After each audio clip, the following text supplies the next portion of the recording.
Hey everybody, it's Chief Meteorologist Brad Panovich here. Before we get too late tonight, in case you don't stay up to watch the late news, I wanted to talk about our winter storm that's heading our way late tomorrow, really into early Sunday. So let's get right to the details here.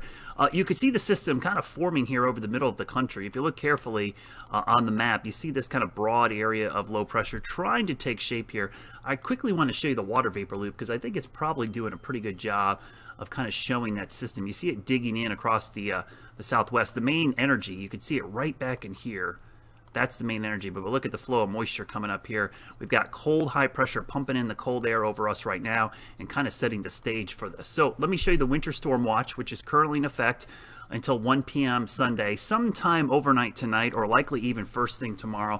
This is going to be upgraded to a winter weather advisory or a winter storm warning. Now, don't be surprised if some counties, let's say in here, or maybe even like Lincoln and Cleveland County, maybe even Cabarrus and Mecklenburg, depending on, because I do think there could be a little bit of ice in here, could be winter weather advisories. But right now it's a winter storm watch, and again, it's for mixed precipitation. It's not for all snow. Let me show you how this unfolds here. So high pressure begins to move out tomorrow morning and pushing off to the northeast. So what's happening here is, wow, this thing, I have to really catch up. It's pumping in the cold air, but here comes our low pressure right here.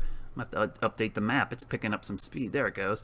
You can see the moisture coming in early Sunday morning right there with the ice, the pink, and snow in the mountains, and then changing to rain quickly.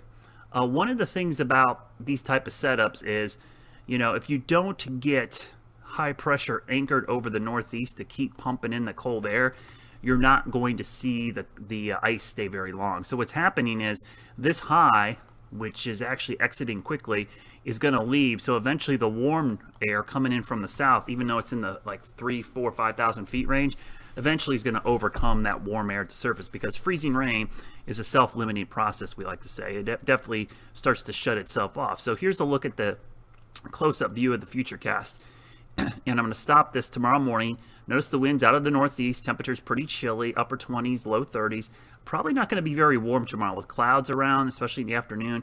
We're going to struggle to even get into the mid 40s. So very chilly like today. But as we go into Saturday night, again, no issue Saturday at all. You're going to be fine all day Saturday and all Saturday night until about midnight is when I would start to see some moisture come in. So midnight to 1 a.m., we start to see some moisture move in, but 2, 3 is where it really starts showing up. I'm going to stop this at 4 a.m.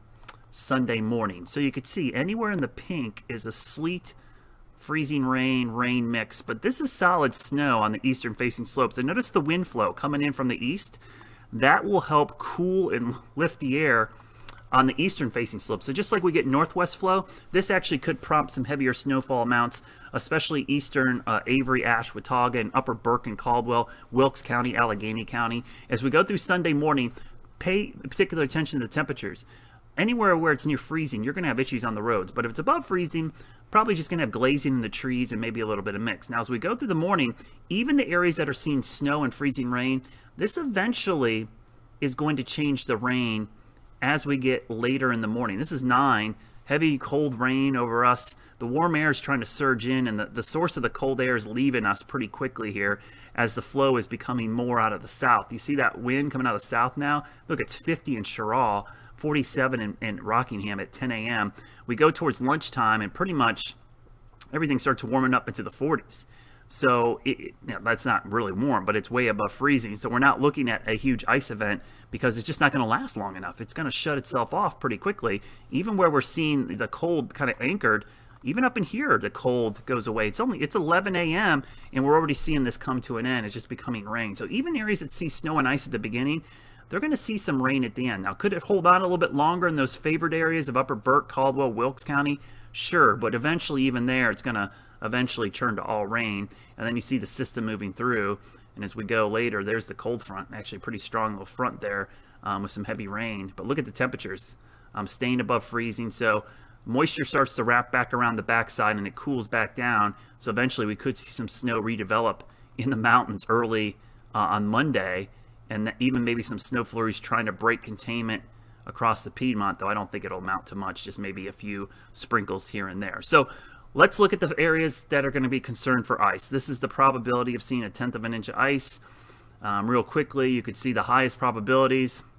I mean, it's right where we have the winter storm watch, which is going to be a warning right up in here. You can see across Charlotte, I wouldn't rule out a little bit of freezing rain, but the chances are pretty small that it's going to be significant. Only a 5% chance. So this is what I'm thinking right now. I have not made a drastic change to this graphic. I don't foresee myself doing that right now. I think that's pretty much where I'm looking at the ice. The ice is a pretty easy call. The bigger question mark is snow, because, man, does it stay snow? Does it change to sleet? The one area that I think could be a little bit of a bust potential is in here. If this changes quicker or takes longer to change, it could be heavier mountains. I think 2 to 4 solidly in the mountains is a pretty good bet right now. But I actually wanted to change that to 4 to 6 up there, and 1 to 2 right here. So that actually right there, just ignore that. That should be 4 to 6. It should read what the purple is. But you see the trace to 1 inch, and again, sleet does count as snow, so you could get a brief accumulation of sleet on the area roadways, and that would cause a problem. Real quick update to the impact graphic, and again, this is primarily going to be due to road issues. Pretty much where the watch is where we have a low impact from ice and snow, and then some medium impacts in there. So if you have any travel plans up in that general area on Sunday morning, I would just avoid that area because it's going to be pretty slick between about 1 a.m. Sunday to 1 p.m. Sunday. Things should improve, though, as we get to Sunday evening. Of course, I'm going to do a full vlog tomorrow morning. We'll probably be under a warning or advisory of some kind, and we'll have a real good handle on the last call snowfall map, which I will build tomorrow. But again, just wanted to do a quick update on our winter weather. Stay weather aware, be safe. Overall, a chilly weekend. Could be miserable on Sunday. Even areas where it's all rain, it's going to be a cold rain that'll last most of the day. Have a great Friday night, everybody.